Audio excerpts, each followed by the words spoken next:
welcome to our channel. This is a space for the spiritually hungry, where we go beyond surface-level faith to uncover the deeper truths that shape your walk with God. Here we search out the wisdom that has been overlooked, the truths that are often hidden in plain sight, and the mysteries that can bring clarity to your journey. If you feel blessed by this after listening and you'd like to go deeper, consider joining as a member. You'll gain early access to meditations that guide your prayer life, spiritual resets that help you find balance when you drift, and tools that keep you disciplined on your journey with God. Now let us begin. Today we are exploring this theme: secrets the Bible reveals about your purpose. Purpose is one of the greatest questions that troubles the human heart. People chase wealth, achievement, and recognition, hoping these things will explain why they are here. Yet the Bible quietly declares that your purpose is not discovered through ambition or comparison. It is uncovered by reading what God has already spoken about you. The challenge is this: most people read the scriptures but do not notice the hidden light buried in its words. They see commandments and stories, but they do not realize that within those pages are secrets about their identity, their assignment, and their destiny. And until you learn these secrets, life can feel like a song missing its melody. You may have activity, but not direction. You may have movement, but not meaning. That is why today we will not only speak of purpose in general, but open the scriptures to reveal how God has been pointing to yours all along. One of the first secrets the Bible whispers about your purpose is this: it existed before you were even born. When God spoke to Jeremiah, he said, "Before I formed you in the womb, I knew you. Before you were born, I set you apart." This is not just a word to a prophet.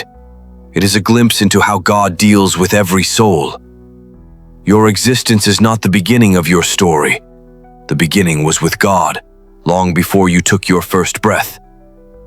This means your purpose is not without design. It was not written after your mistakes, nor added as an adjustment. It was established before your arrival, appointed for you to fulfill. Think of it this way: when an architect designs a house, the blueprint is complete before the foundation is laid. The materials may still be gathered, the land may still be empty, but the plan is already fixed in the mind of the builder. In the same way, your life was conceived in the mind of God before your body ever entered the world.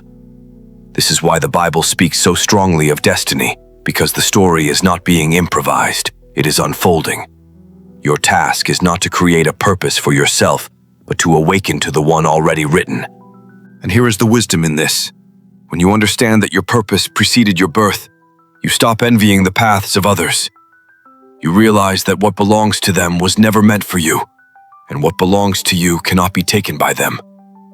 Your purpose is older than your struggle, older than your fears, older than your mistakes. It is as old as God's thought of you. Another hidden truth is this: your purpose is uncovered through service, not through status. Scripture keeps showing a pattern. When people start serving the need in front of them, their assignment becomes clear. Joseph's skill with dreams didn't exist for self-promotion. It preserved a nation. Esther's influence wasn't for comfort. It rescued her people. David guarded sheep with courage, and that same heart later guarded Israel. None of them chased a title. They answered a need.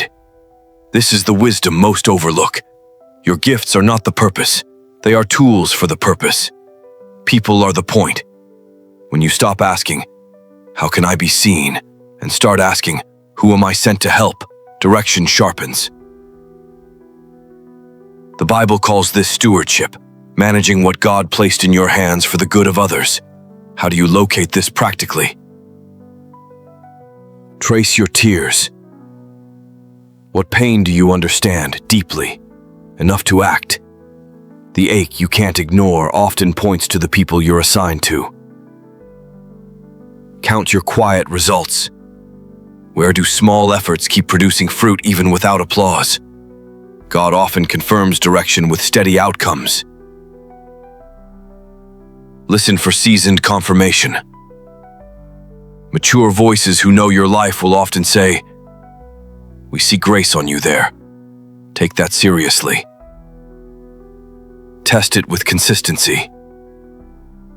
Serve the same group in the same way for 6 weeks. If peace grows and fruit multiplies, you're near your lane.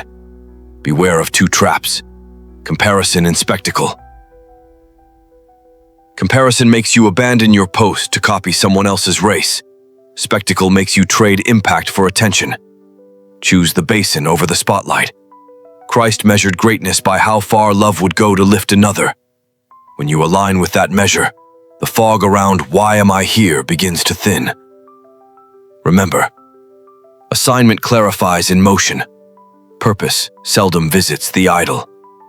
Move toward the need and watch direction settle over your steps. Another secret the Bible reveals about your purpose is that God often guides by steps, not by leaps. When you look at the lives of those he called, the pattern is unmistakable. Abraham was told simply, "Go to the land I will show you." He was not handed the full map, only the next step. Ruth was not given a grand vision. She began by gathering leftover grain, and her faithfulness in a small field opened the way to her destiny. Peter was not shown the entire path of apostleship at once. He was told to cast his net again, and that simple act of obedience brought him into a calling larger than he imagined. This is how God works. He rarely unfolds the whole picture because purpose matures through trust. If he gave you every detail at once, you would depend on the plan instead of depending on him. That is why Scripture says his word is a lamp to your feet and a light to your path. A lamp does not reveal the whole road. It gives just enough light for the step ahead. And here is the wisdom in this. Many people delay obedience because they are waiting for total clarity. But clarity is often hidden inside movement. God gives the next instruction after you have obeyed the last one. When you walk by the light you have, the light for the next step appears. So if you are asking, "Why don't I see the whole picture of my life?" Perhaps it is because you have not yet acted on the little God has already shown you. Purpose is not discovered in a moment. It is revealed step by step. Trust the lamp, and in time, you will see the whole path. The next secret the Bible reveals about your purpose is that character is never optional. Purpose is not only about what you are called to do, but also about who you are becoming as you do it. Scripture shows this repeatedly. Saul was chosen as king, but his lack of obedience and humility stripped him of the throne. Samson was given uncommon strength, yet without discipline, his calling ended in ruin. Judas walked with Jesus himself, but greed blinded him and turned his name into a warning. These stories are not in the Bible to entertain us. They are there as markers. They reveal that gifts may open doors, but only character keeps those doors open. This is why the Bible speaks so often about the fruit of the Spirit: love, joy, peace, patience, kindness, goodness, faithfulness, gentleness, and self-control. These are not just virtues to admire. They are foundations without which your assignment will collapse. You see, purpose is weight. It carries responsibility. And if your inner life is weak, the very thing you were meant to carry will crush you. But when your inner life is strong, the assignment not only stands, it multiplies. So ask yourself, am I preparing the strength of my inner life as much as I am preparing the skill of my outer life? The Bible reveals this secret clearly. God builds a person before he builds their platform. Another secret is that your purpose is always tied to people beyond yourself. God never gives an assignment that ends with the individual. Noah was not building an ark for his comfort. It was for generations to survive. Moses was not called to the mountain for personal encounters alone. He was called to lead a nation into freedom.